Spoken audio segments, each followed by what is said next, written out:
জন্ম মৃত্যু নিবন্ধন আনবে দেশে সুশাসন। এই প্রতিপাদ্যকে সামনে রেখে রাজবাড়ীতে জন্ম মৃত্যু নিবন্ধন দিবস পালিত হচ্ছে।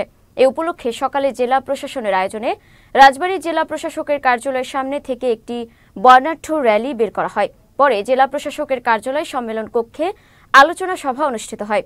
সভায় রাজবাড়ীর ভারপ্রাপ্ত জেলা প্রশাসক সিদ্ধার্থ কুমার ভৌমিক, রাজবাড়ী সদর উপজেলা নির্বাহী কর্মকর্তা রবিউল ইসলাম, মূল ঘর ইউনিয়ন পরিষদের চেয়ারম্যান শেখ মোহাম্মদ ওয়াহিদুজ্জামান সহ আরও অনেকে উপস্থিত ছিলেন। এদিকে ফরিদপুরের সালথায় পালিত হয়েছে জাতীয় জন্ম ও মৃত্যু নিবন্ধন দিবস। এই উপলক্ষে রবিবার সকালে একটি র্যালি বের হয়ে উপজেলা সদর বাজার প্রদক্ষিণ করে।